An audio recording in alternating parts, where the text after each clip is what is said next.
Good evening.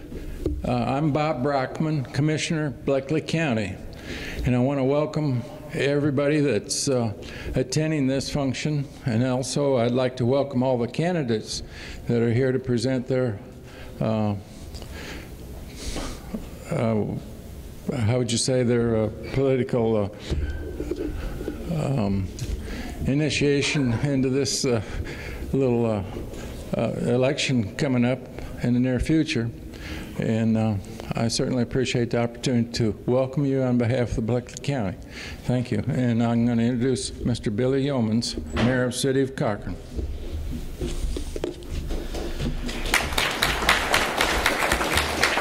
I know that was for Bob. It wasn't for me. So, but I would like to welcome everybody that's here on behalf of the citizens of Cochran. I want you to feel at home. One of you is going to be fortunate enough or unfortunate enough to be elected. So we'll just let time tell on that one. But we are glad to have you here. We're glad that everybody came out for this. And the only thing I'd like for you to do, if you're visiting with us in the city of Cochran, if you brought any money, I'd like for you to spend it, because we could use the tax dollars.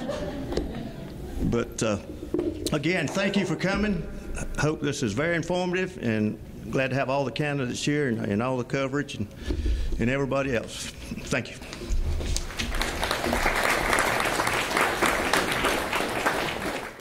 My name is Nicole Ward. I'm President and CEO with the Chamber of Commerce and the Industrial Development Authority here in Cochran. And just want to say thank you so much, not only from the Chamber, but from our three other sponsors that I have the distinct honor of introducing. First is Middle Georgia State University. Henry Whitfield, are you out there? I know you are somewhere. Thank you. Miss Brooke Miller is also with Middle Georgia State University, and you'll hear from her a little bit later on. ComSouth Channel 100, Miss Kelly McWilliams, as well as the Cochran Journal, James Tidwell up front. But all of these individuals you see, we've been planning for months to be able to host you guys. We appreciate you coming out to support either the candidate that you are vying for, or just to be able to hear a little bit more information about each of the candidates that we have here. We are actually very privileged to have all 7 candidates for the House District 144, and just thank them all so much for their support of this event and being able to be present with us today. Thank you, Nicole. As you'll see in your bulletin, the order of the program tonight, we'll first have our Pledge of Allegiance, then we'll have our invocation, and then following that, we'll go directly to our first of all, our state senator. We want to thank both Senator Larry Walker III, our senator, for being here with us tonight, taking time from his schedule to be with us. And of course, we certainly want to thank James Bubber Epps, our representative for our District 144, for being with us tonight. So ladies and gentlemen, let's give them a big hand before we get started. Thank you.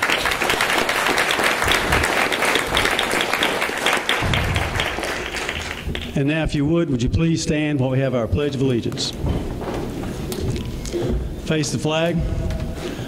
I pledge allegiance to the flag of the United States of America and to the republic for which it stands, one nation, under God, indivisible, with liberty and justice for all. Please bow while we pray. Our Father, we thank you for the folks that are here tonight. We thank you for the turnout we have. We thank you for the interest in this particular election. We thank you for the man that has served this position for so many years. We thank you for his service. We thank you for his family, and we thank you for those that are running for that particular seat. We thank you for their interest. We thank you for their family. We thank you for their support, and we ask that they serve with wisdom and discernment. We thank you for the blessings that we always have every day, thanks to you. Now bless, watch, and keep us. All these things we ask your name and for your sake. Amen. Good evening, everybody.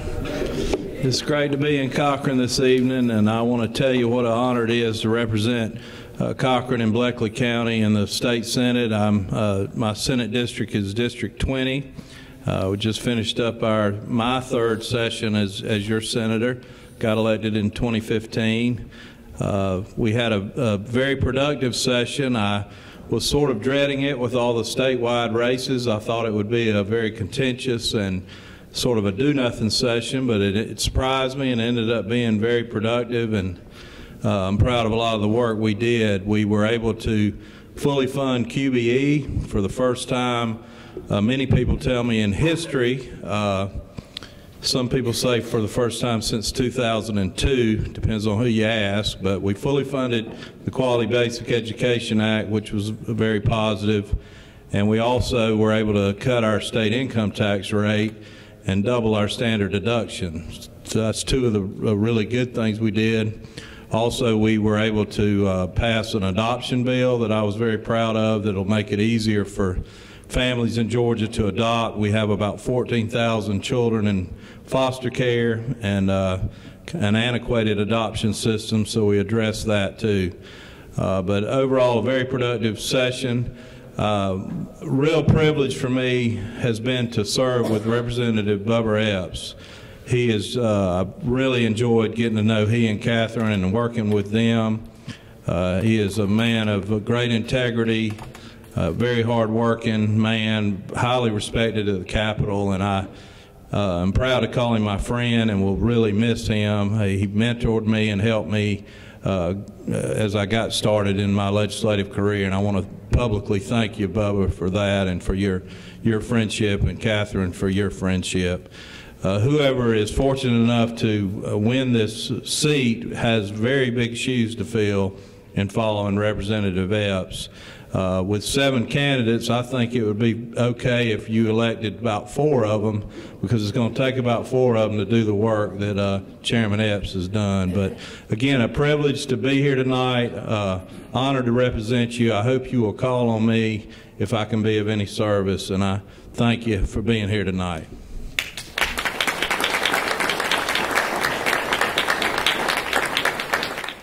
Let me warn you, those steps are narrow, as he said. No, thank you, Larry, for the kind words.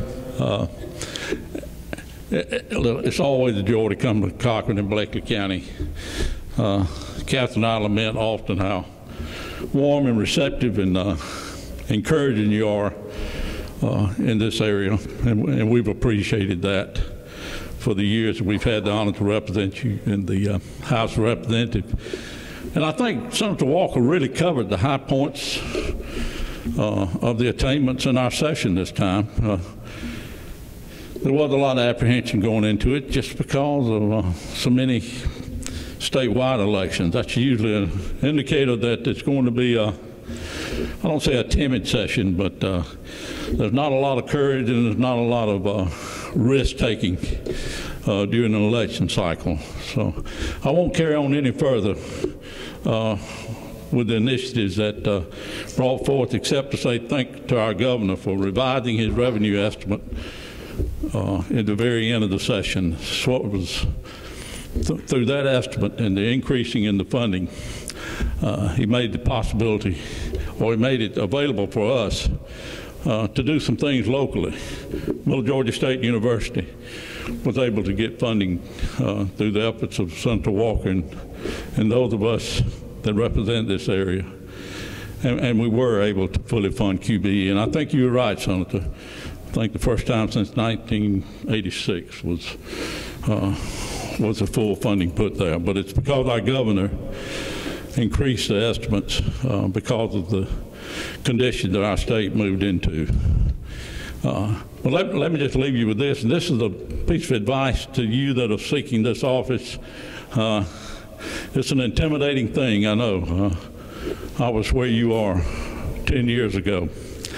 But I tell you, the people that you represent will give you the strength, the comfort, and the competence to do the job. And what you get from that chamber each day is going to depend upon the attitude that you carry into it. If you go through those doors each morning, promising that you're going to put your best effort forward, and you're going to be attentive to the needs and the concerns of your district, and you vote your conscience, and you carry forth what you can lay down and sleep with at night as an individual, just remember your values. It's your life's experiences that is your best asset as you represent the will of the people. Thank you, Cochran-Bleckley County, for giving us the opportunity and providing support and encouragement that has allowed us to provide the representation that you've offered the opportunity for. I hope we didn't embarrass you. It was certainly not ever our intention. We coveted your prayers and you lifted us up, and for that we're eternally grateful. But thank you for this opportunity. It's bittersweet, but I know we have 7 good people that will carry on the interests of this county as well as this entire district. And for that, we look forward to seeing a new face with new ideas in our state capitol. Thank you.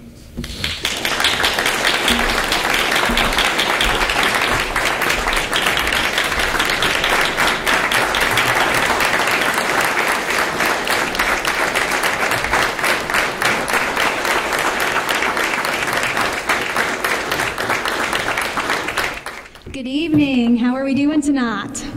It's kind of hard to follow up that speech, isn't it? Hello and welcome to the Candidate Forum for the State Representative seat for District 144. My name is Dr. Brooke Miller and I'm going to be the moderator for the evening. Before we get started, I just want to mention a few items so that way the event runs smoothly tonight. First and foremost, please turn off your cell phones. Please. If you have your cell phone, put it on silent. If something happens, you need to take a phone call, please feel free to do so, but please also make your way to the back of the auditorium so that way we don't disturb anyone else here. Also, please refrain from clapping while the candidates speak or right after. There will be ample time for us to recognize every candidate at the end of the event.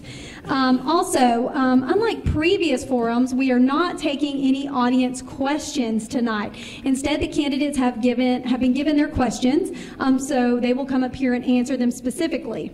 The candidates have answered a number of different questions that will be run in the Cochran Journal. It will be in the May 1st edition. So next week's Cochran Journal will have all of their answers to any other questions that you may be interested in seeing. This evening, our event is being filmed by our sponsor, ComSouth, and it will be available on ComSouth on Channel 100 at a time to be announced. It will also be available online at YouTube. If you just search for ComSouth Channel 100 on YouTube, it should be available in a few days.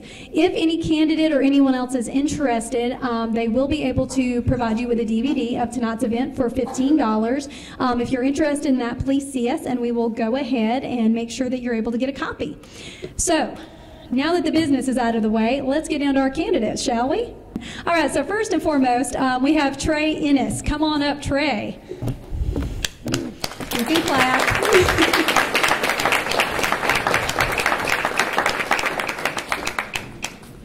All right, next up, we have Danny Mathis. Come on up. I feel like Bob Barker right now.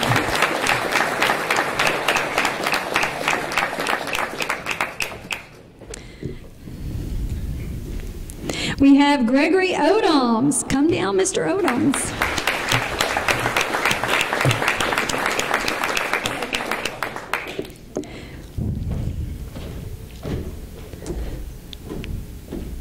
And we have Milton Sampson. Come on and join us on the stage, Mr. Sampson.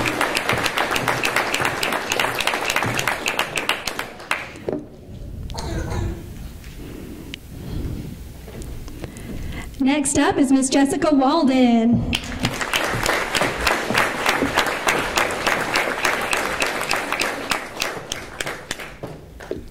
And from behind the curtain, we have Miss Cheyenne Warnock.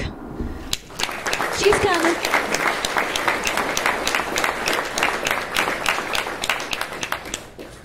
And last but not least, we have Miss Mary Whipple-Lue. Come on down, Miss Lue.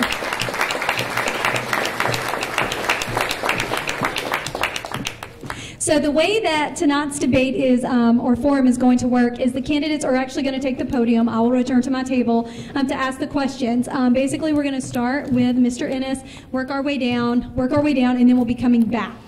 So that's what we're going to start. So, Mr. Ennis, if you want to go ahead and hit the podium, I'm going to go ahead and start the questions. Okay. So, Mr. Ennis, introduce yourself by providing your background and why you are running for this seat. Sure, thank you. Well, thank you, Cochran, and thank you, Bleckley County, for hosting this event tonight. My name is Trey Ennis, and I am from Wilkinson County. I'm a lawyer, and before I get started, I want to take a second to publicly thank Representative Epps for your example that you set for 10 years for a little rural boy from Wilkinson County like myself, and to Senator Larry Walker for the example you continue to set. Thank you for that, and thank you for joining us here tonight. As I said, my name is Trey Ennis, and I grew up in Wilkinson County, Georgia. My family is very important to me, and some of them are here tonight right in the front row. I want to tell you a little bit about myself, a little bit about my family, and then why I'm running. I grew up in Ivy, Georgia. My mother is an LPN, and my father is a truck driver. My grandfather, Doyle Ennis, worked over in Dry Branch. I was in the kaolin industry my whole life. My other grandfather retired from Englehard. So my family's never been wealthy or involved in politics. This is our first run. Thank you guys so much for being here tonight. I love y'all. So anyway, and so that's a little bit about me and my family. Why I'm running is simple. I think with all my heart that God has planned my life specifically for this moment. If you'll hear more tonight, you'll hear about my story. I started in Wilkinson County, and we grew up in a trailer. Through education and through Hope Scholarship, I'm standing here today. My route went through from Wilkinson County Public Schools to I graduated from Tatnall Square Academy in Macon. I went to Georgia Military College after that. Went to Georgia State University after that, and then matriculated to Mercer Law School. And after I graduated from Mercer Law, I was set up to go anywhere, I think, in Georgia. And I decided to come right back here to District 141 to help the good folks like I grew up with.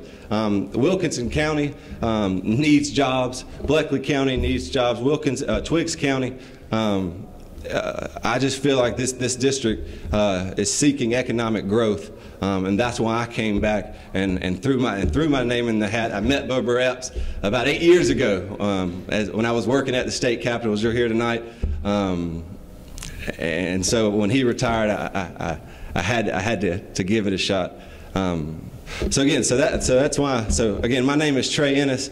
I'm an attorney. I'm the only one who's worked at the state capitol. I'm so thankful that God has given me these opportunities, and I hope to use more of my skills and my energy to benefit Cochran, to benefit Bleckley County, and the rest of District 144. Thank you. All right, Mr. Mathis, if you'll go ahead and take to the podium.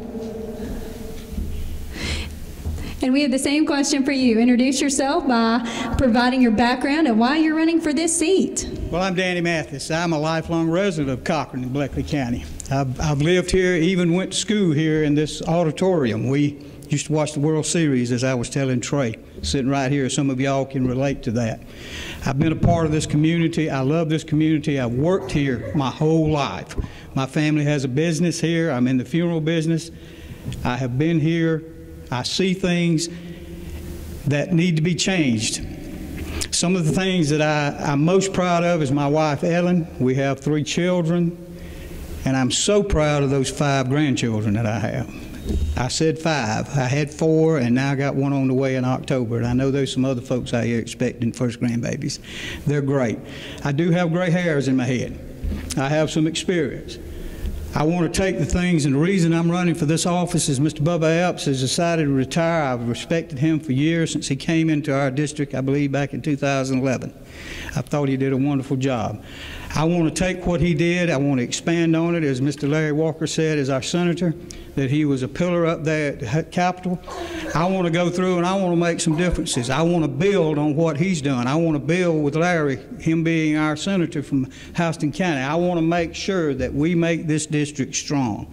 I don't mean just for Bleckley County. I mean for Wilkinson, Twiggs, Lawrence, Jones. I want to make sure Bibb is included. I want to make sure Houston's included. I believe that we together, we can make this happen. And what we need to do is we have to have people with Christian moral values, and that's what I am, and that's what I'm going to stand on. And I'm going to do the best of my ability to work for this district to do what's morally right for this district.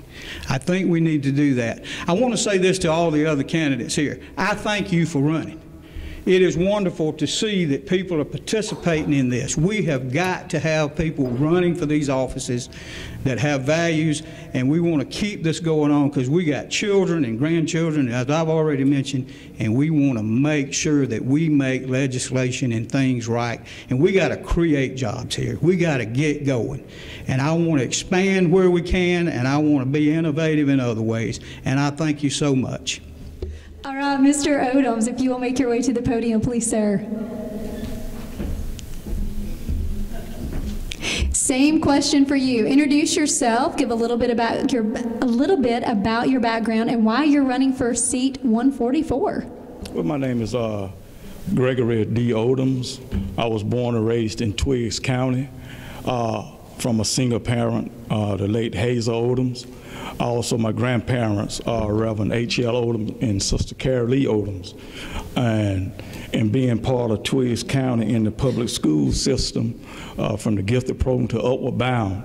And after the school system, I enlist in the delayed entry program in the United States military, the United States Army, where I proudly served on active duty for about 11 years, in the reserve for 9 years. Gave me a total of 20 years.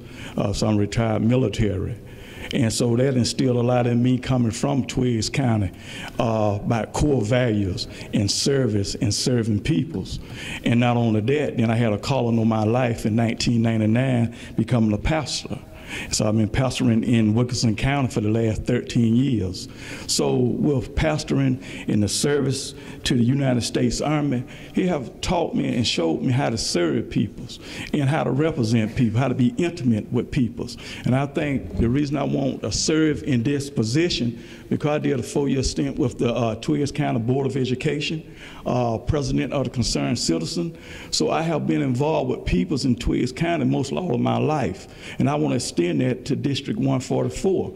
And I want to bring the intimacy back to representing peoples. I think a lot of things now with establishment group, lobbyists and things like that, everything has become a business. But we represent the peoples, are the people, for the people, by the peoples. And I think that's what you need at the Capitol. I thank State Senator Walker, Representative Epps, but in serving the peoples or District 144, that's what you need. They will testify to that. You got to have someone up there that is willing, called mothers that is sending their children to school, ones that is working. But you got to be there to represent all of 144, that they entrust the person to be there to speak on their better behalf for a decent education, a decent living, and jobs in our community. And that's the purpose of my running for 144.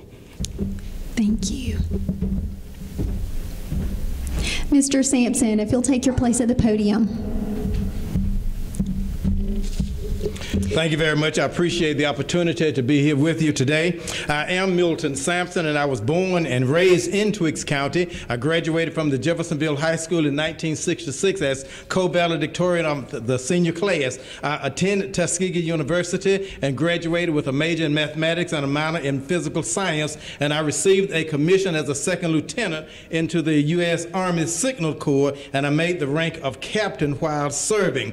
As a teacher of high school mathematics, I taught in Tuskegee, Alabama. I also taught in New Haven, Connecticut, and Greensboro, Georgia. And while I was in Greensboro, Georgia, I was recognized as star teacher in 1982. But I left the classroom to work for teachers and the professional organizations, the Georgia Association of Educators and the National Education Association. I also served there until I retired from that in 2005. My family and I moved back to Twiggs County in 1964 to downsize our home because our kids are now grown and gone, thank you. In 1998, I made an unsuccessful bid for county commissioner, but in 2002, I served as chairman of the Twiggs County Board of Education for 4 years, and in 2007, served as District 3 commissioner for 5 years. And since then, I have volunteered to serve in several capacities in the county. Vice chair for the Chamber of Commerce, chair of the Concerned Citizen, executive committee and president of the Exchange Club,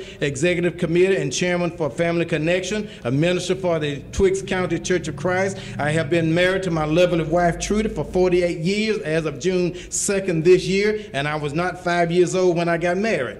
I want to represent you and this district because we need someone who can bring attendance and attention to the mid-state and middle Georgia, and especially our district when it comes to economic development and jobs and businesses coming into our community. It will take cooperation and working with other legislators to get anything out of Atlanta. One can do nothing in a vacuum. But we must be willing to demand, negotiate, and bring home the bacon, and I want to do that for District 144. Thank you. Thank you. Ms. Walden, if you'll take your place at the podium.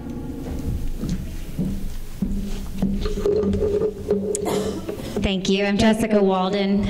For those who don't know, I come from a family where the Walden name is more synonymous with Southern rock and working alongside artists like Otis Redding and Percy Sledge and bands like the Allman Brothers Band and Leonard Skinner. My father was a student here when he pretty much dropped out of school to get into the music business, so he's back here tonight. But what I'm most proud of with this legacy is how my family brought people together during a time of deep-seated segregation and created a course of change that changed American music forever.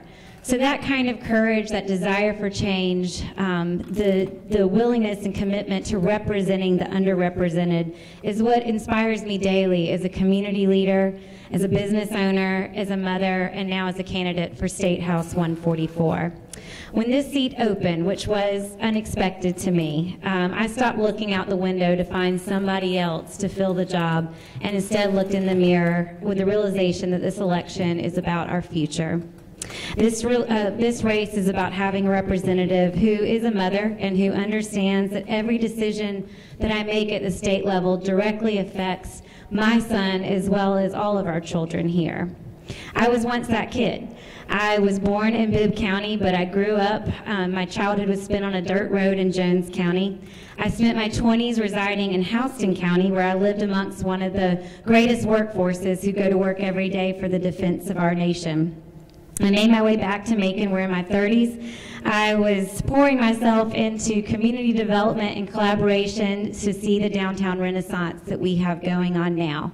Now, I just turned 40. I'm proud to say that Twiggs County is our forever home, where the land won our hearts and helps raise our son, who is turning 4 this summer.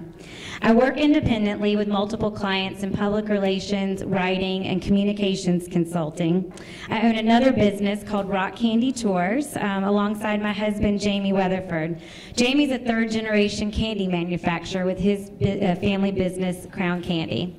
We found our forever home in Twiggs. We love our land, our neighbors, and our fresh sense of place woven throughout this community. And we believe our true calling is the broader community of Central Georgia. After all, our home is where our heart is, and we are in the heart of it all. So thank you.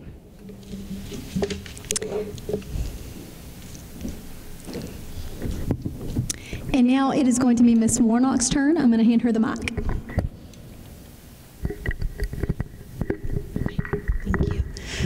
You'll have to bear with me. I was working at the Cochran cleanup on Saturday, and I fell down an embankment and broke my leg, and I'm on some pain medicines that have me a little fuzzy-headed, so whatever I say this evening might be as much a surprise to me as to all of you. But it was very important to me to come here this evening because I feel like I have an important message for the people who are underrepresented and underserved in our community. And that message is that I hear you and I see you and I will work for you. When I was growing up, I'm one of 5 children. I grew up in a single-parent home, and we sometimes relied on food stamps and housing subsidies. And I got my first job when I was in 8th grade. And I've worked ever since then. And I know how to work to achieve my goals. Going through college, I worked 40 hours a week while going to school full-time. I owned 30 pairs of underwear because I couldn't afford to do laundry more than once every 4 weeks.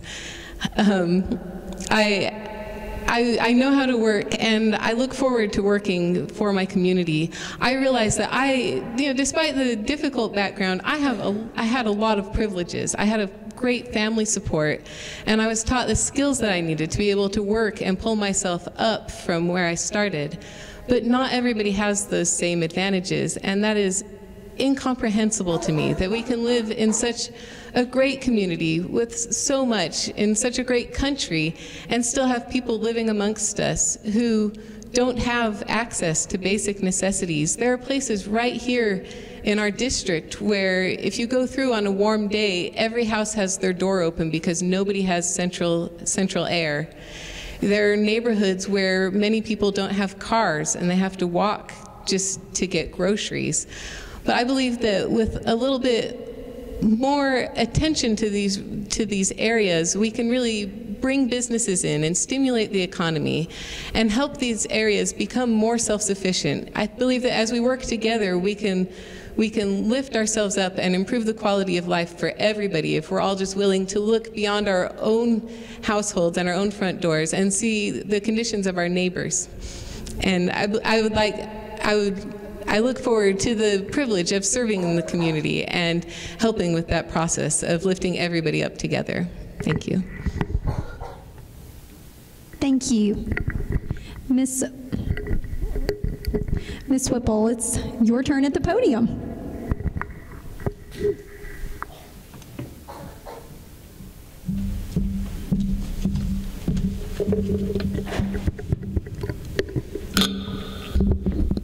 First and foremost, I have to give honor to God, who is the creator of this universe and the head of my life.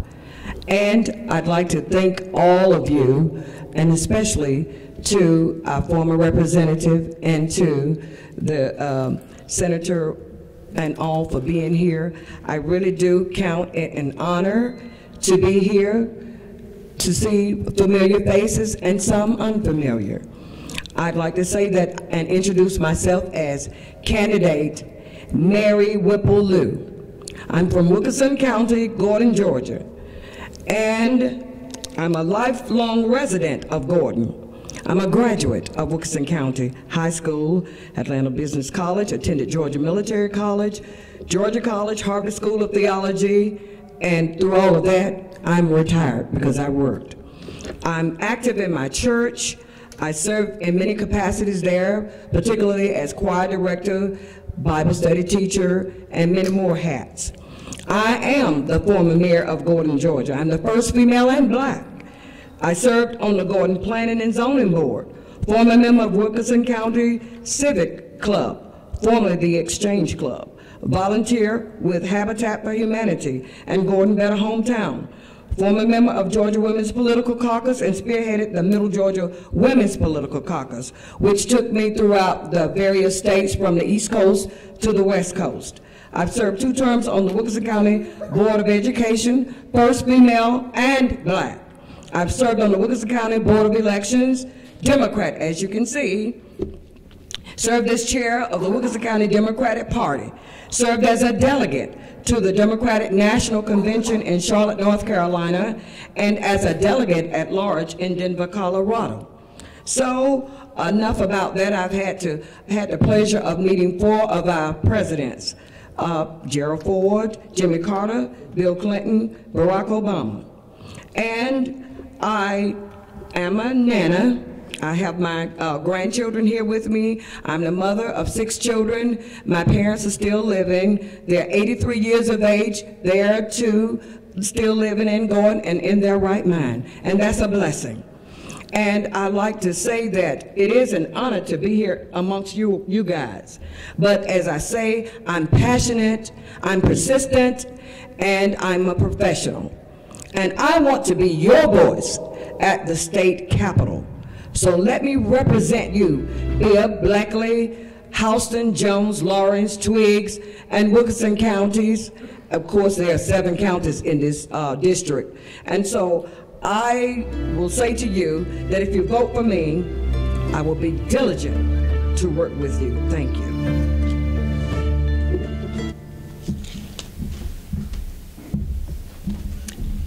Ms. Whipple-Lue, if you'll stay at the podium, since you're last, you get the next first question. We just wanted to see you walk. Well, that came from me being in the band. Wilkinson County High School, I got my scholarship was in music, but I rededicated that to being in the professional of being a public servant. Thank you. All right. Well, Ms. Whipple-Lue, what do you plan to do to help attract businesses and increase job creation in this Middle Georgia area, in your district more specifically? What I will do to attract businesses, I will work diligently with the legislature, and I will work with the Middle Georgia Regional Commission, the Department of Community Affairs, the Chamber of Commerce, and the development authorities, and to help attract and provide businesses, industries to the Middle Georgia area for District 144. Thank you. Shall I be seated or shall I? No, you come on back. You can come on back. Ms. Warnock, it's your turn. It's the same question.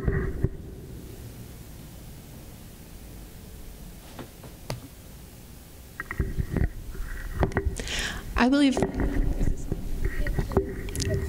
okay. I believe that there are a few things that we can do to bring jobs to the area. The first thing is I believe that we need to invest more in our rural infrastructure. Right here in Bleckley County, there are people who can't get high-speed internet in their homes, and in today's world, you can't do business without internet. And I know the state legislature made some progress towards bringing internet to rural areas during this last legislative session. But I hope to work to continue that and expand access. We also have many buildings that could potentially hold businesses, but they're out of date, and we need more investment in the structures that we have so that businesses can move in. I also think that we need to focus on quality of life. As I've spoken to people throughout the district, the number one thing that people have told me about is that they don't feel like we have enough parks or places for children to go after school. As a mother of 4 children, I feel that. Right here in Cochran, we have the rec department, but when school's in session, there's really no other playgrounds to take the kids to.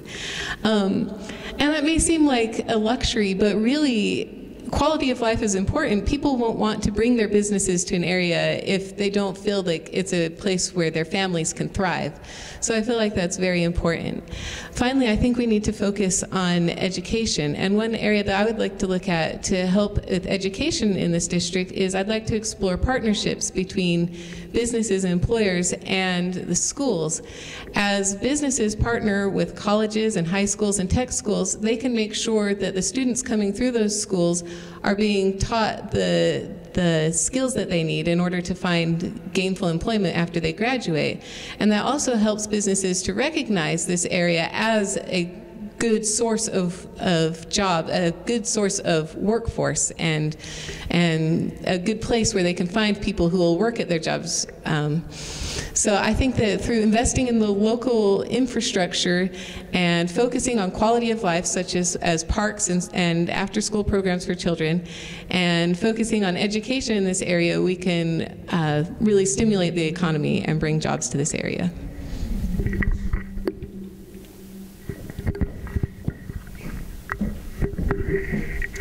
For the last 20 years, I've worked with local leaders and groups to share the story of Central Georgia.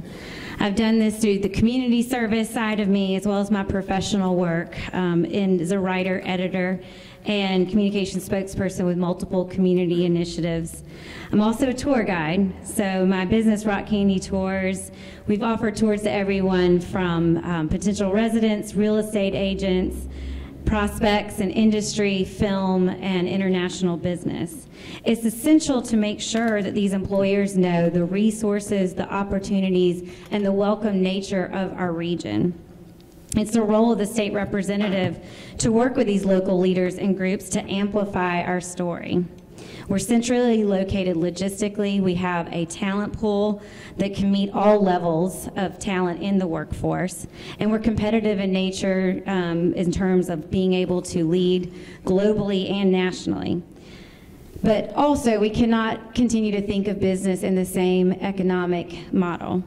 I have experience in bringing in new industry, new businesses, and growing jobs in my community, as well as attracting and retaining our talent base, which we know is crucial to sustain these opportunities. What comes with all that, of course, is what you're going to hear a lot about tonight, closing the digital divide.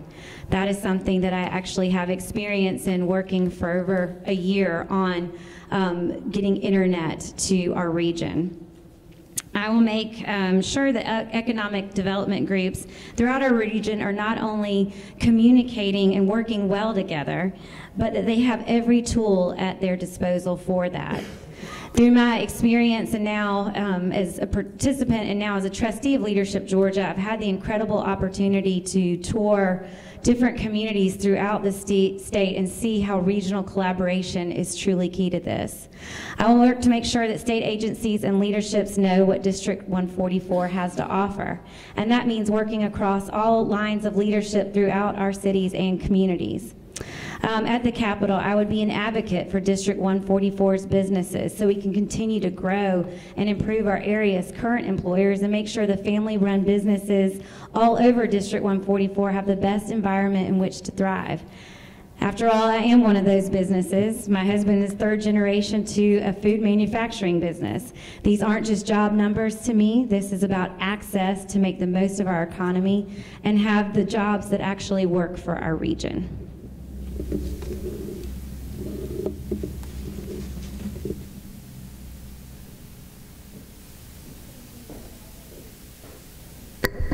Thank you, Ms. Walden. Mr. Sampson, if you'll make your way to the podium, same question. Thank you again. It is my intent to work with local leaders and development authorities and other legislators to commit to promoting rural middle Georgia to prospective companies and businesses looking for places to invest and start businesses. The more we can promote the good things we have to offer, the more attention we will get. We do have a lot to offer in this district. From here, you can go or ship anywhere in a reasonable period of time. With our land mass, businesses don't have to worry about being crowded or in competition for space. We can handle small, medium, and large businesses. Employers should know that we have a diverse pool of employees that can be assessed from the 7 counties in this district. We need to work a 20-year plan with incremental steps and evaluations to determine what the jobs will be in 5, 10, and 15 years from now, and prepare how we will meet those needs. Then we can share our vision with businesses and employers and address their needs. And that way we can bring businesses to the area, we can bring families to the area, we can even bring our children back to the area to live. Because one of the things that really bothers me is when children graduate, go elsewhere to live and work, and don't come home. I think we can fix that by bringing businesses here, giving them a place to work and a place to live. Thank you. Thank you, Mr. Sampson. Mr. Odom, if you'll make your way to the podium, and it's the same question for you.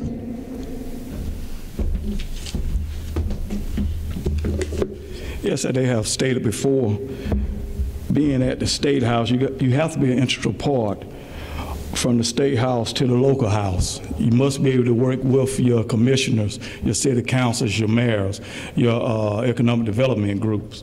But the thing I want to focus on from being from a rural area, that even though you attract businesses to the rural areas, you still must have somewhere for the people to stay. And I think that is very crucial, that we get involved with developers, because developers, they know what's going on in the next 2 to 5 years. Not the 10 to 15-year plan, but I think we at a point now that we need a 2 to 5 year comprehensive plan of growth in our communities. Because even if you get the businesses in, if you have no place for them to stay, whether it's the house, a medium income, a gated community, then the resources are going right back out your county. So I think that needs to be looked at, that we can have somewhere a gated community, medium income apartments and houses that can house the worker that we envision coming forth into our district. And it's very important that we continue to support our sheriff departments, our educational system, because when businesses want to come in your community, they want to make sure that the sheriff department is up to speed and code. They want to make sure that your educational system is up to code and exceeding. And I also want to make sure that you have a legit fire department to protect their businesses as well. So all these things are important, but the most important thing is to make sure that that we don't add no new taxes to our citizens to make sure this get done. We have to make sure we look in places that when we bring things to our community, that we're not burdensome our citizens either. So in representing 144, it's very important for the 2 to 5 year plan, working from the state house to the local house, making sure that work with developers to bring in housing in the needed counties that is needed, and continue to support the sheriff, educational system, and fire departments. Thank you, Mr. Odoms. Mr. Mathis, if you'll make your way to the podium, same question for you about businesses and job creation here in Middle Georgia. Yeah, as I was listening to the other candidates, it dawned on me that everything they said is true. But what I believe has got to happen, and we got to do it on the federal level, we got to do it on the state level and the local level. We got to have fair practices with wages and trade and those things. We got companies that have left our local area to go overseas.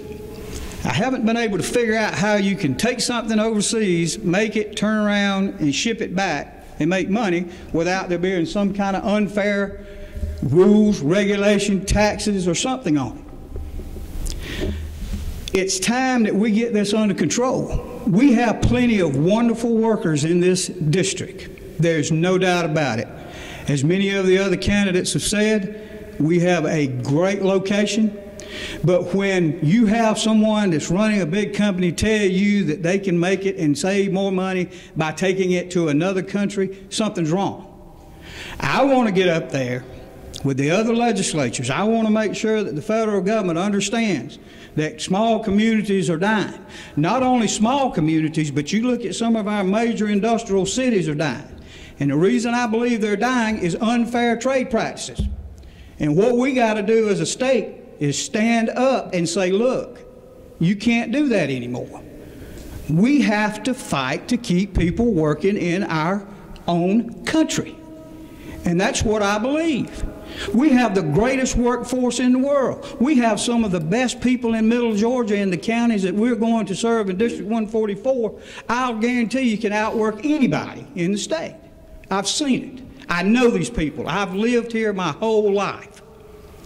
But until we get diligent in making all these practices fair where these people can compete, we're going to stay this way. We're going to have big empty buildings over here and over in Warner Robins and over in Dublin and over in Jones County and Wilkinson County and Twiggs. We're going to have that.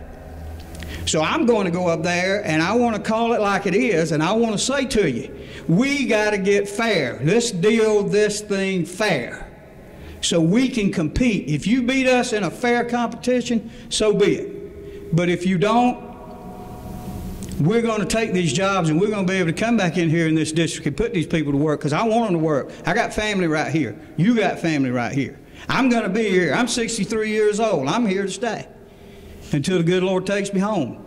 But we got to work hard to make sure that we're all playing on the same playing ground. And that's what I say about jobs. Thank you, Mr. Mathis. Mr. Ennis, the podium is yours.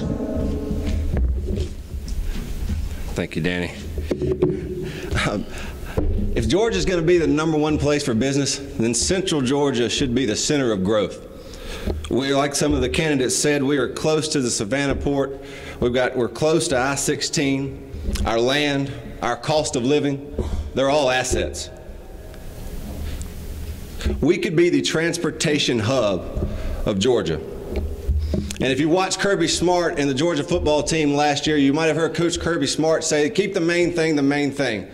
Well, the main thing for the Trey Ennis campaign will be a sense of urgency in job creation in Central Georgia. And right here in Bleckley County can set the example for Wilkinson and Twiggs to follow. We can reach out to our leaders in Houston County and Bibb and Jones and really unite.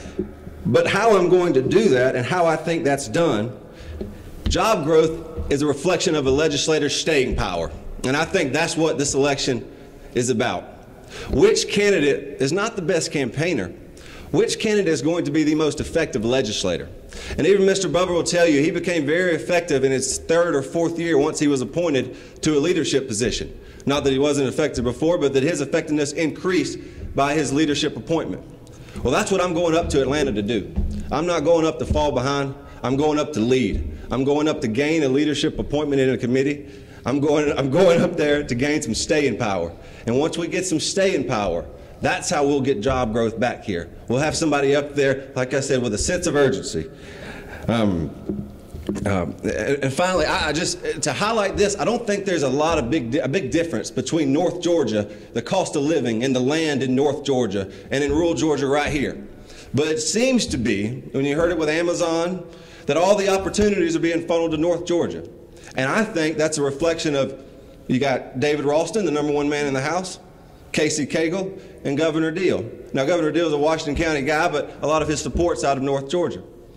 And so I really believe, I don't think there's any difference in our land, but I just want to join the fight with Larry, Senator Walker, some other legislators who are leaders, and really get us some jobs and get growth. That's why I moved back to Wilkinson County, and I am blessed that Cochran is in the district that you guys serve as such an example. And that's what I will guarantee you. Job creation is the #1 thing for Trey Ennis, and I will get after it with a sense of urgency in Atlanta. Thank you. Don't go. Just kidding. Just kidding. We're on the snake draft. Yeah, there you go. All right.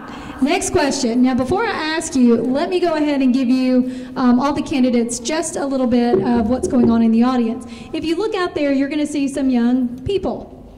Do you see them? Because those are the people you're talking to with this next question. They are your college students. They are your dual enrolled. They're the ones attending Bleckley County High School and Middle Georgia State University with plans to graduate and potentially come back here. So this is who you're talking to. So they're here and they're listening to what you have to say tonight. So, question number 3.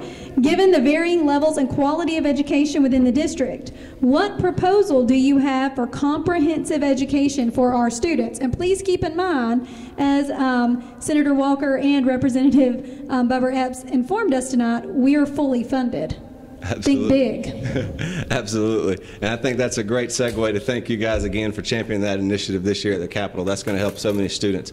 Like I said, my personal life history, I hope, will serve an example and inspire other kids to come back to the community and offer our taxpayers, our business owners, a little bit of peace of mind that, hey, our district's in good hands. We got a prepared candidate. And as for education, as I told you, my life history, I'm a proud alumni of Wilkinson County Public Schools.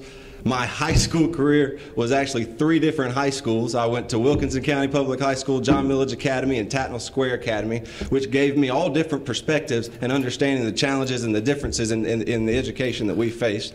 From high school, it went to Georgia Military College, which is a community college that a lot of rural Georgia kids like me have to start. If we can't go right into Georgia, well, community college is a great segue, and that's my journey. And I went from community college to Georgia State University, another publicly funded school, and then from Georgia State to Mercer Law, which is a private institution here in Georgia. And I think that understanding and that personal experience that God is just, I'm so lucky to have undertaken, will give me the necessary skills to understand that, look, I feel like Nick Saban with Bleckley County Schools. I mean, Trey, you guys set the example. You guys should be promoted. I mean, Bleckley County is a shining star in Georgia's education system. And I will promote it, and hopefully our other school systems in our district will see the example that Bleckley County sets. And that you'll have a leader in me that'll come back to Wilkinson County, set an example for the students, be involved, and offer some staying power that this comprehensive education reform isn't coming in 6 months. But it'll come if we have somebody who's I guess you say dedicated to the issue. And so I hope to any Bleckley County kid, or whether it's public or private school, but if you're from right here in rural Georgia, I'm running this race for you. Thank you. Mr. Mathis, same question regarding comprehensive education for our students. Well, you know, education differs from counties to county. I mean, it just does. I don't know that we can blanket it with money and solve it. I don't know that we can blanket with a set of rules that says this works for Houston and it may not work for Lawrence or Bleckley or whatever. But what we can do is we can work together to communicate with the community. The only way that I believe that a school can be successful is, number one, you have to have good leadership. You have to have good faculty and staff. But you have to have the community involved in making an effort to say this is important, that education is important. And I'm going to be quite honest with you. That means putting parents and grandparents, yourselves aside for a while your children are being schooled. We have got to teach people that understanding that education is not just something we can say, we've got the books, we got the classrooms, we got the buses, we got all the things. That doesn't make it. That's been tried. I would like to see more support from each individual school district to give their opportunity to say, this is how we need to do with our children. I think we need to have more involvement with the teachers telling us curriculum instead of sitting there doing all the things that we do with all the paperwork that they have to do and are bogged down. They don't have time to teach. I've heard teacher after teacher after teacher tell me that. We need to free them up to teach. Some of the best things that you'll ever learn is from a teacher that's passionate. But when a teacher gets burned out with trying to stay up with rules and regulations on something, they get burned out. They don't have time to teach and be the passion that they want to be. So I hope that we can work individually. There's no doubt that our district is probably as diverse as any district you want to see from top to bottom as far as education goes. But there's no reason we can't excel in each one of those districts given that we get that local support and we get those people and those educators to get in there and understand that what's important is the child's education, not ourselves. And these communities to do that. And I just hope that we can all work together to do that. And whatever that school district is where we need to work to free these teachers up, to free these administrators up, to teach these children, and to put a curriculum out there where they can prosper in some of the things that we've talked about as jobs and things and keep them home. And I just believe we just got to get a lot of local support and give more local authority to the families and the folks that's in these communities to do that. And I believe that's the way to do education. Thank you.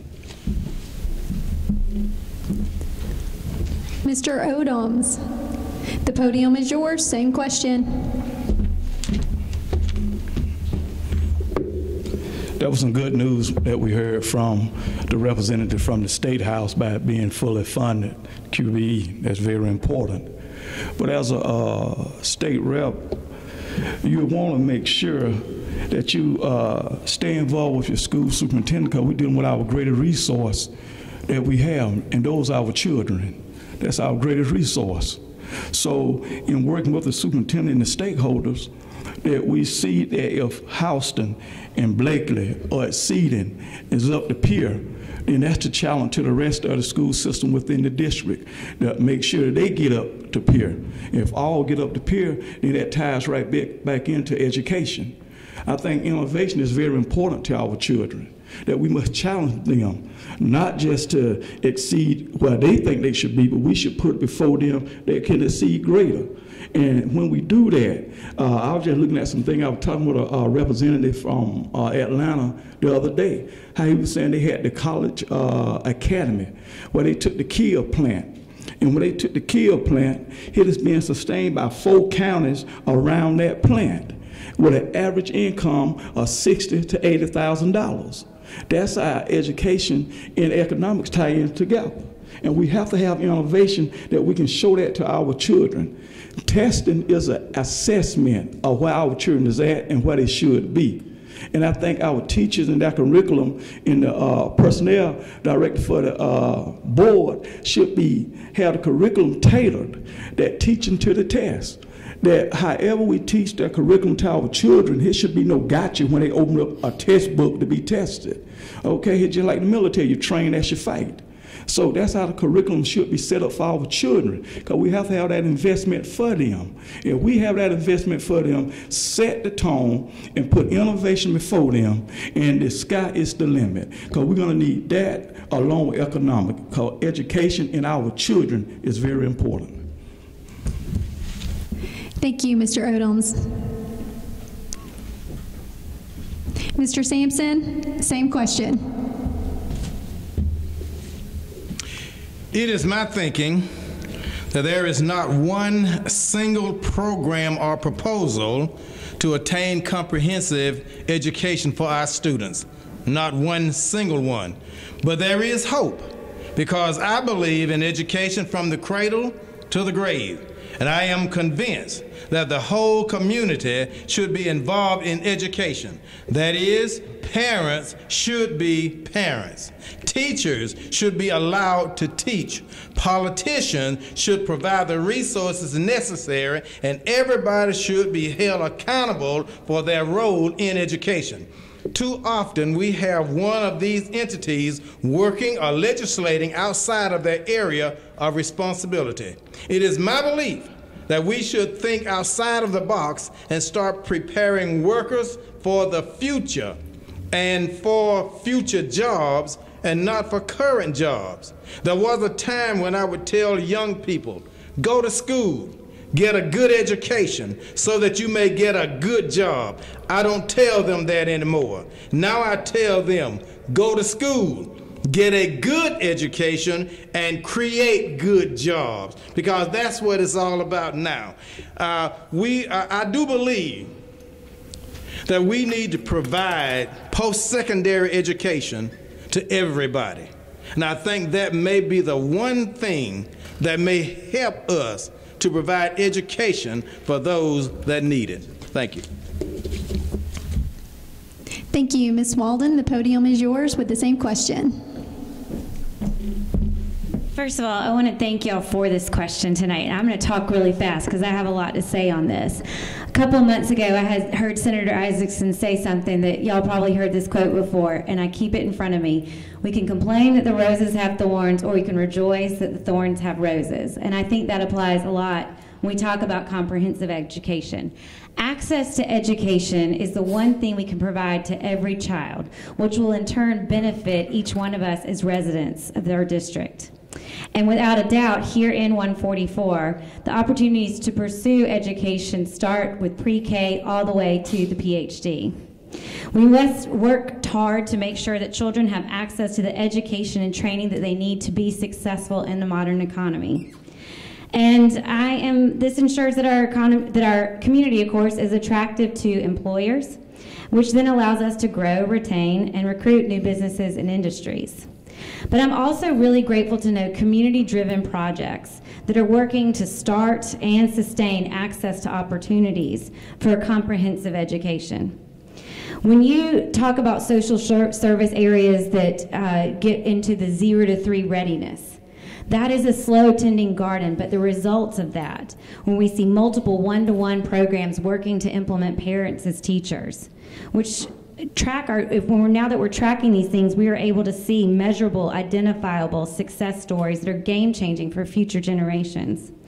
One of the most successful leaders in this area, and one that I hope that we all have used, and one that I know that Representative Epps is a fan of, is our local library system. The library is more than free books these days. There are programs like Prime Time, which work to encourage family learning. There's 1,000 books before kindergarten, which my son and I participated in. And then, of course, the library is serving that important connective place that between home, school, work, and church. And being the modern world in which we adapt, that's access to learning technology. We cannot talk about education without conquering our region's digital divide. And I'm not talking about just broadband infrastructure, y'all. I'm talking about the fact that we need reliable, affordable internet so kids can do homework at home and not in the McDonald's parking lot, and parents can check their kids' grades online and be engaged with their education. We've got some catching up to do in this area. I do support continuing to fully fund education. And I want to also make sure that we have standards that are broad enough to allow local control, but also set us on a learning pace with national levels so that this does benefit the military and industry that comes to our area. Finally, our educators need to be rewarded now more than ever for finding innovative ways of doing less and more. And I do want to say with these students in the room that I am a big fan of the power of career learning pathways that CTAE is doing in our high school classrooms and the dual enrollment. So y'all keep it up, because there is a great future ahead in that area. Thank you. Ms. Warnock, I will bring you the microphone.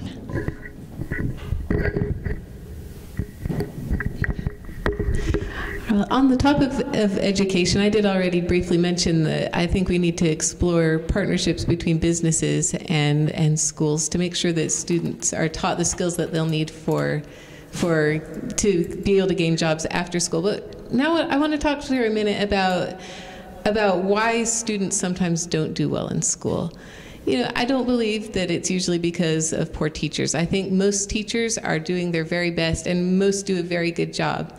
And sometimes difficult school circumstances, when there aren't enough resources in the schools, can contribute to it. But I believe that the biggest reason that students sometimes don't thrive in school is because of things going on outside of school in their personal lives. So to make sure that all of our students get a quality education, I think we need to look at the lives of the students and what we can do to make sure that they can focus on school. There are students who go to school and they're hungry, and you can't focus on studying if you're hungry. I know here in Bleckley County, through Dr. Bill's office, we've started a program to make sure that hungry students get food even on weekends. We send food home with some of the students. We need to look at families and make sure that families are getting the support that they need. Children can't focus in school if they're not sure whether they'll have a place to go home after school. They're not sure if the lights will still be on when they get home. We need to make sure that children have places to go after school. We need after-school programs, and like I said before, we need parks. And finally, within the schools, as we make sure that our schools get plenty of resources, we need to make sure that we focus on our guidance counselor programs. When students are in dangerous or unstable situations outside of school, the counselors are the people in the best position, or they should be the people in the best position, to identify which students might need interventions from other government agencies even, or might need the support of an adult. And guidance counselors, when they're well funded enough, and when there's enough of them, they're in the best position sometimes to provide that support to students. So yes, we need to make sure that our schools are well funded, and we need to make sure we have those resources, but we need to look at the whole quality of life of our students to make sure that they can thrive at school. Thank you. Ms. Whipple-Lue, if you will take the podium. Same question about education, please, ma'am. Thank you. As previously stated, having served for 2 terms on the school board, when elected as your state representative, I want to work closely with the state school superintendent and establish programs to help make our schools system achieve its highest standard. Give teachers pay raise, ensure child safety in each school, and develop reasonable gun safety laws. Because now in this society, the way we live and what has transpired in the school districts, we need better and efficient gun safety laws. As the saying goes, a rising tide lifts all boats. Thank you. Don't leave the podium. You're next for the next question. All right, so question number 4. All the candidates were given this question where they have a little bit of freedom. They can kind of pick whatever issue they want to talk about. So, Ms. Whipple-Lue, what do you believe is the most pressing issue that needs to be addressed here in Middle Georgia and here in District 144? I feel the most pressing issue that needs to be addressed in Middle Georgia is there are thousands of jobs available daily. If you check Indeed and all of the other websites, you will see where there are vacancies, but not enough qualified candidates to fill those positions. And we cannot fill the job market if we do not have the skills. We are a global economy, so the job market is open to everyone. We need more homegrown doctors, engineers, computer technicians, teachers, and as we say, right here we have a lawyer, etc. from this area. We have to make sure that we are equally qualified as anyone else. I will work to facilitate technology to the rural communities, and I'm committed to exhaust all avenues to bring more businesses to the 144th District. Thank you. Thank you. Not yet. It's her. Not yet. All right, Ms. Warnock, same question. I believe that the number one most pressing issue in our community is inequality. Over the last weeks, I've been talking to voters throughout the district, and I've gone door to door in some neighborhoods, and there are some neighborhoods that are very nice, and my favorite thing to ask voters is what they would improve about their community if they could change anything. And there are some neighborhoods where people say nothing. They're so happy with their lives, and the biggest thing they have to complain about is the neighbor who doesn't mow their lawn. There are other communities where people don't even know how to answer because there's so much they would change. As I mentioned before, there are neighborhoods where nobody has heat or air in their houses, where people don't have cars, they don't have anything. Our state is doing very well right now economically. There are many jobs moving to this area, but we need to make sure that those gains are spread evenly throughout our communities so that everybody has access to jobs and to transportation and to health care. And we need to focus on the people who are the poorest amongst us, the people who don't know how to make their voices heard, and make sure that they're getting the access that they need so that they too can experience these gains in quality of life. And Ms. Walden, the podium is yours. There's often a belief that cooperation ends at the city limits or county lines. You don't have to get it right. But we must think regionally to succeed globally. And that's what the modern economy is about these days, is a global stage. We must work together not only as House District, as a state House District, but as a Central Georgia region to address issues such as access to transportation, access to employment, access to education, and access to health care. These relationships need to be built and maintained that extend beyond our political boundaries and take us out of our business as usual comfort zones. We need to tell our story, but also be truthful in naming our needs and challenges and our identities in our different communities so that we can get help in addressing them. Thank you. Mr. Sampson, the podium is yours.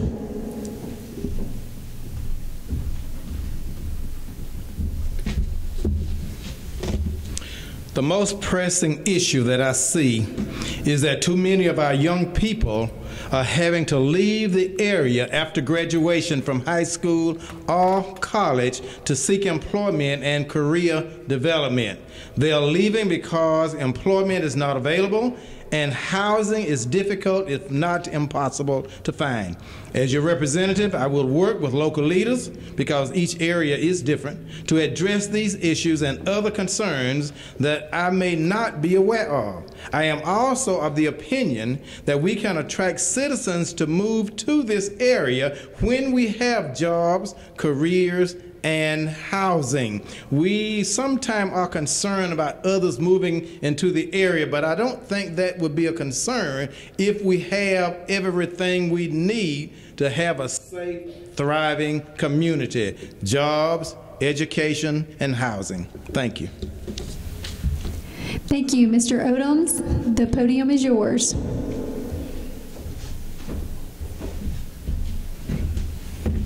If you have heard I think the most pressing concern is jobs.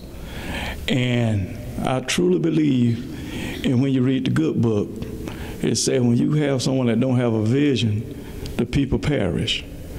And that's why I think we should, as leaders, and when you want to be a leader, you should keep a vision. And in keeping a vision for jobs, it's about breaking ground solicitation. And I know we have some of the best workforce in Miller, Georgia. And I know when I'm on 75 North Hartley Bridge Road, how they breaking ground over there for soon to come Amazon within the next 11 months. Well, I think to myself, being from Twiggs and preaching in Wilkerson and knowing Blakely and the surrounding district, we need to be breaking grounds. And the only way we can do that is solicitation, making sure that someone knows we have to get to the table. Just like he was saying about North Georgia, we have to get to the table as well to let them know what we have to offer in our community. Okay, we're not no well-kept secret. It just is that we need to we have a lot of ground that we can have to what? Be developed. And we have to be on that boat to do that. And we have to keep that vision along with bringing jobs in. And we have that vision. I know being from Twiggs, at one point, we had 3 Keola mouths that were pumping strong over 25 to 30 years. No one ever thought that, hey, 2 of those mouths might just say, hey, we're going to pick up and leave. So in order to keep a vision, you have to think outside the box, make sure that you think for the peoples, that if that do happen, that we have a plan. Like ABC, you got to have a plan B. You got to have these things and where you have to look out for your peoples in the community down the road. And that's why I'm so important for a 2 to 5 year comprehensive plan to bring businesses in to the community to break ground in the housing, like Mr. Sampson said, to do this along with education. Those are pressing needs for our peoples that we can do here in Miller, Georgia, and be successful as well. Thank you. Mr. Mathis, it's your turn to answer the question. We've all decided that jobs and education is big, and I agree with that. I stood on a soapbox a minute ago about that. But another thing I think in our Middle Georgia area it's a big issue is health care. I look around at Twiggs and Wilkinson. They're not afforded the luxury of having even some ambulance service that they should. They don't have a small community little hospital. Now, I realize over in Lawrence that they have Fairview. I know over in Houston they have Houston Medical Center, Jones and Medical Center, and Bibb. They work together. Bleckley, we have a little hospital. I'd like to see us in these rural communities, and I think we need to provide the health care safety, the responders. Somehow we need to work together, and I believe our legislatures back there have touched on this, that I've been to some meetings that they've been, that they're trying to see what we can do to work with Twiggs and Wilkinson and have a little bit better ambulance care, where we can have some primary care. We know that system can work, because I've seen it here in this community. But we can't just afford, I don't know how many times you've had a loved one needed to be transferred from a hospital to a big facility and they didn't have a room. And they may have to go to some Savannah, Atlanta, somewhere of that nature. I think a lot of times we flood these places with people that could have primary care down here, like swing bed situation. We could have other primary care.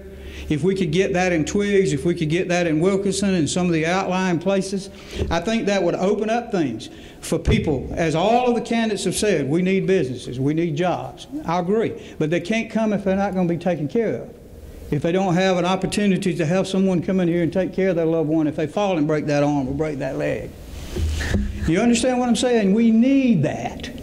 And I want to push that. I want to push education. I want to push jobs, but I want to push health care. And I want to make sure that we repeal some of these things that's causing us as business people to pay in these premiums out of the nose on health care. We have got to fight the fight. And I'm going to be one of them that's going to do that, because we got to get health care costs under control as far as premiums to families that can't afford to work with big companies. We got to get this done, and I hope that I'm going to be the one to do it for you. Thank you. Mr. Ennis, the podium is yours. Let me just go ahead and state for the record, I'm staying up here afterwards. Yes, so please do. I got you. Yes. It's the last time, though, I promise. Sure, yeah.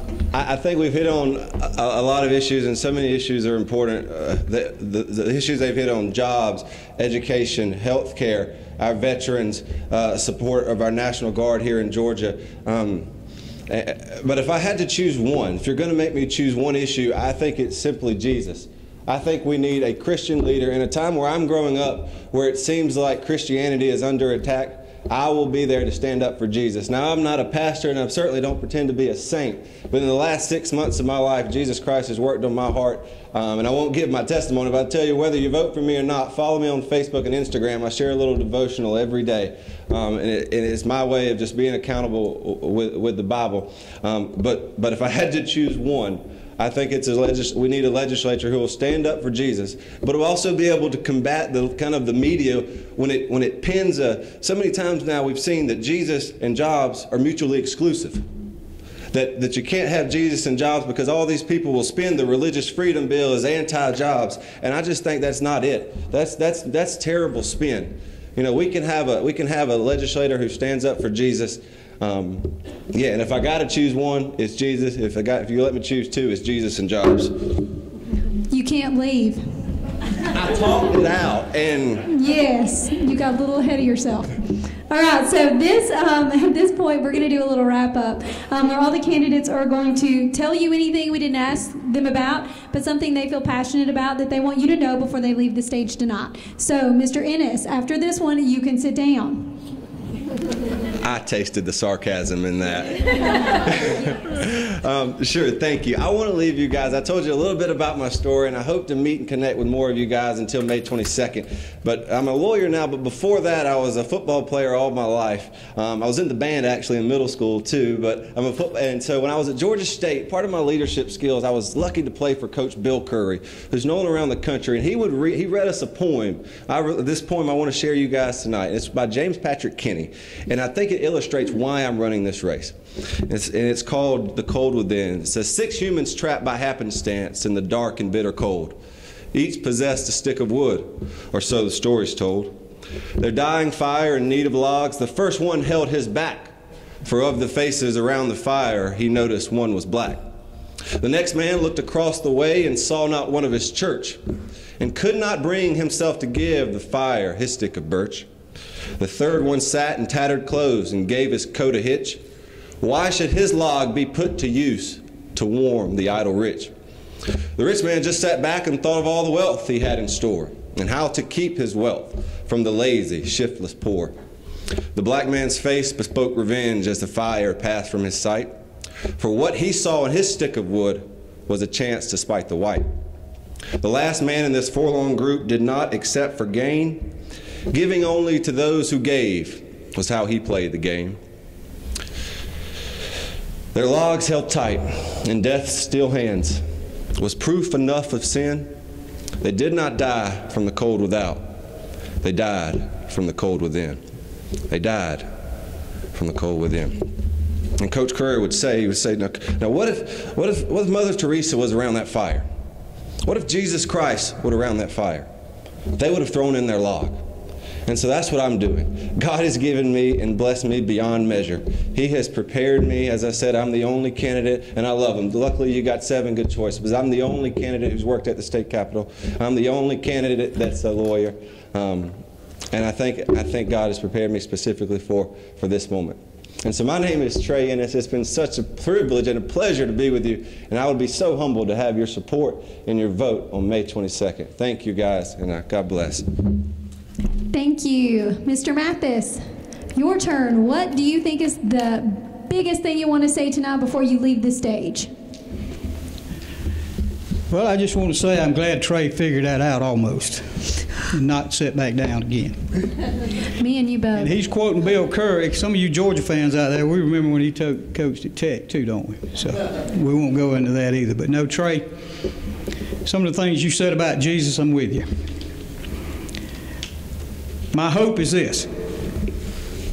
My hope is that everyone votes on May 22. That's what I hope. Because that is our right and our freedom as a free republic. You have a right to vote. It's an honor to sit up here with these candidates because they're out here for whatever reason. I had folks ask me, why am I running for this? Are you crazy? Well, I am crazy. But the reason I'm running for this, I want to see if we can make a difference. I want to see if we can go up there. We hear all the national politics. We see all the hatred. We see all the division. I want to see if I can be a little light in there to spark something that's good. That's what I want to do. And what I want to do is I promise to serve you with the moral Christian values that I was raised with and that I've been in this community my whole life. All these other folks gave you their educational background. I don't have a whole lot of educational background. I wanted to tell the joke that I was an honor graduate. Well, I was. It was an honor for me to graduate. I didn't take it very serious, as I have some friends back there that can attest to that. Some of you might have been teachers. But what I have learned is life lessons. I learned you got to be accountable. I learned you got to be responsible. You can't depend on somebody else to do everything for you. You can't depend on the government to do for you. You got to do it yourself. And what I want to do is take government out of our lives, and I want to put us in their lives. We have the opportunity to succeed. You, as an individual, have an opportunity to succeed. You can't depend on somebody else to do you. The parents that have the children, when they don't do the jobs, they should get on their behinds and make them do the jobs. They got to get in there and got to make a commitment. That's what I want to do. I promise to serve you with honesty. I promise to serve you with Christian moral values. And I'm going to tell you this last one is something I'll never forget. You do it with good old common sense. You know what's right and you do it. And you're not selfish. That is a Christian attitude. It's not all about me all the time. It's about others.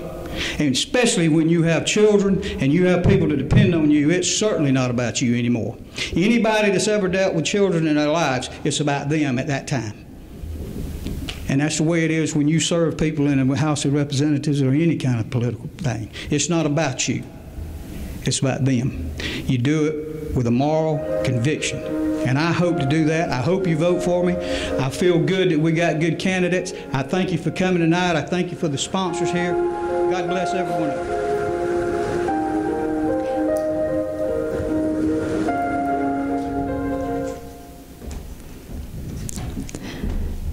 Mr. Odom, tell us what you want us to know. Okay.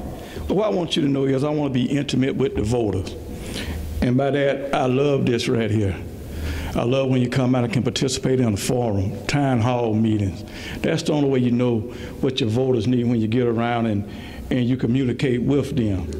One of the first little slogan that they taught us in the military, and you have to learn this when you strap up and you board the C-5, back then it was C-130. But they'll tell you no mission too difficult, no sacrifice too great, duty, honor, and country.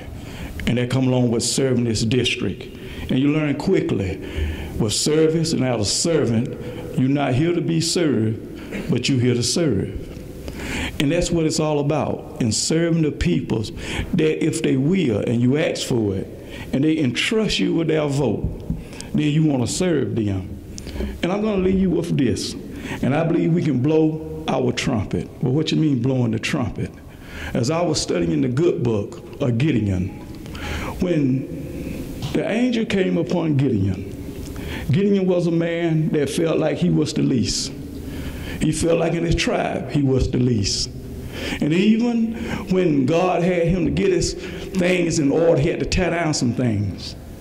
And then when it was ready to execute, because the enemy had ran him up in the mountains, and the enemy had come and take the crops and things like that. And so when God touched Gideon and let him know that he finna deliver some things, Gideon thought that he took a whole lot, but God showed him how he can take the least and give a whole lot.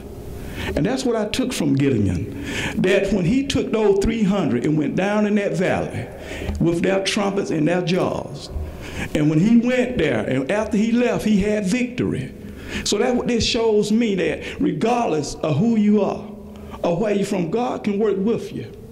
And regardless of how you feel, not just to be the least, but when you put God first and you have that vision, God can take anything and make a lot. And that's my vision for District 144, that we're going to be to our home, we're going to be blowing our trumpets. Because if we don't blow our trumpets, who will? We shall blow the trumpets, because we are God-fearing, we put God first, and God will provide. Thank you.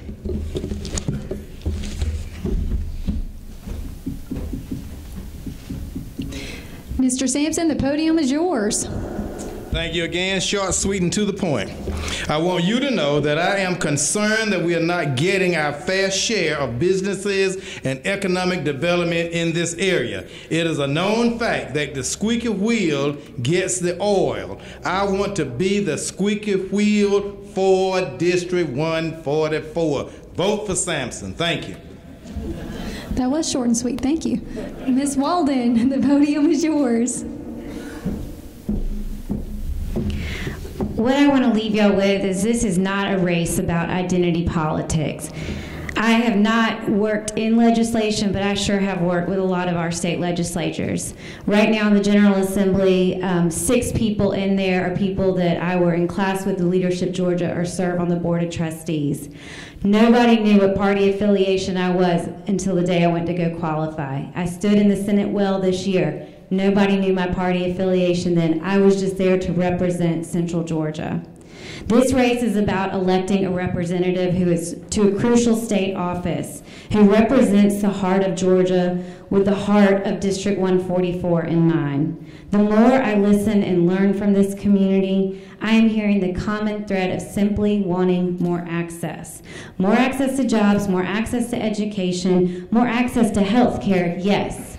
When a woman has to drive 40 minutes to deliver a baby, she doesn't care what party affiliation I am. She just wants access. The woman with a special needs child who has to drive to Atlanta for deaf school that I met in my own neighborhood, she didn't care what party affiliation I was. She just wanted more access. Or more access to our tax dollars, which doesn't always reach beyond Atlanta, as some of us see. Central Georgia is an underdog when it comes to the 3 Georgias: Atlanta, Savannah, and the rest of us. And then within our communities, we have these circles around the have and the have-nots.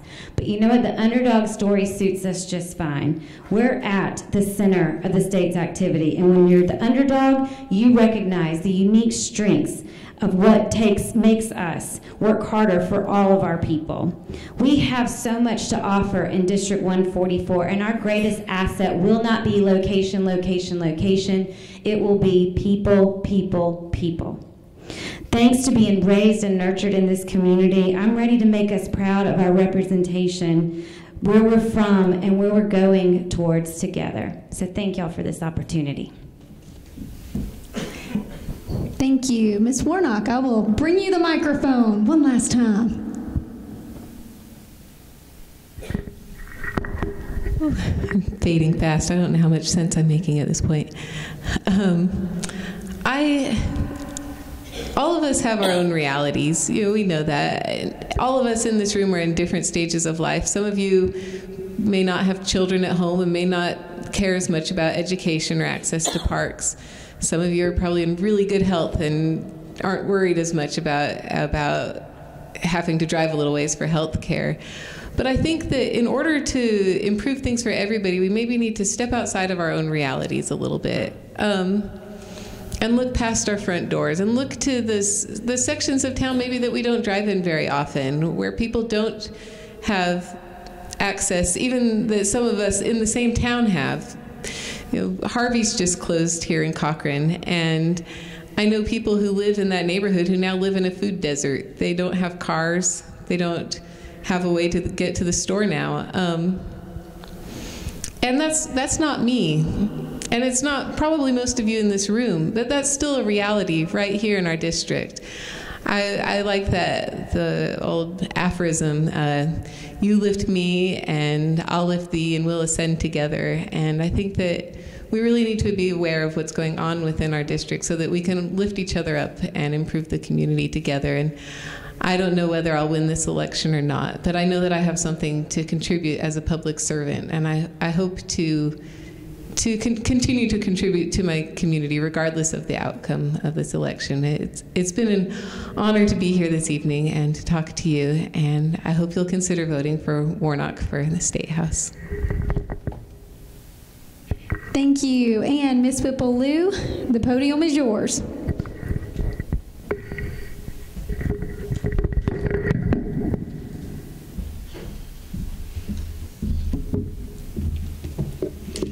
Wow, on a good note to say that to each and every one of you I've had the pleasure of meeting today.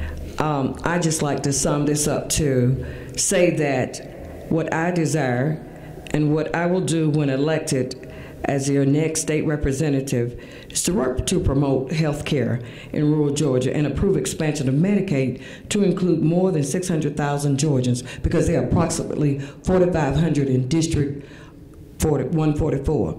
And because I've sat in that seat as mayor, I now know that there needs to be a review and update of rural city charters, because some of those charters are outdated. And I do know that for a fact. And I say that because I'm passionate, persistent, professional, and I'm experienced. And I want that to be first and foremost, that people, the constituents, the voters in this district are first. And I say to you, because I am excited and ecstatic, and also I'm vigilant in building and investing in District 144 by protecting our children, the elderly, by creating and attracting quality jobs in our area. And as I leave you with Psalms 119 of the verse that I always ask God to continue to order my steps. Show me how to walk. Show me how to talk. Tell me what to say. And tell me what to give the people. Thank you, and may God bless. Thank you, and I know you have all been waiting for this tonight. Let's give our candidates a round of applause, right?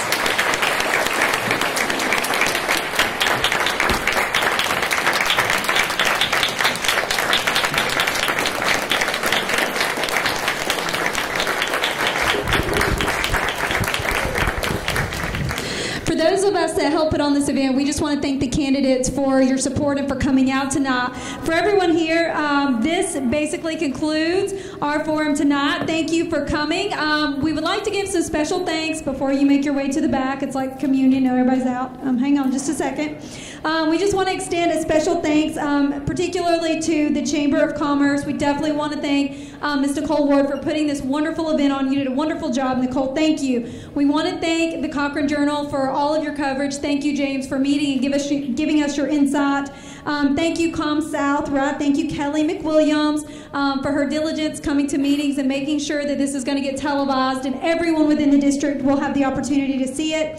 Thank you to Middle Georgia State University. Thank you, Dr. Whitfield, for coming and assisting us in this event. And last but not least, as you came in earlier, you probably saw some people in cowboy hats, right? Yes? Did you see them? They're not from the rodeo. They're actually from the college that we work at. They are the Middle Georgia State University equestrian team. They did amazingly well this season, and they were here helping us with this event. So definitely keep them in mind. They've got lots of stuff going on this summer. If you want any details, let me or Dr. Whitfield know. We'll be more than happy to fill you in. And last but not least, this is the most important, do not forget to vote. When do you vote? May 22nd. Y'all have a wonderful night.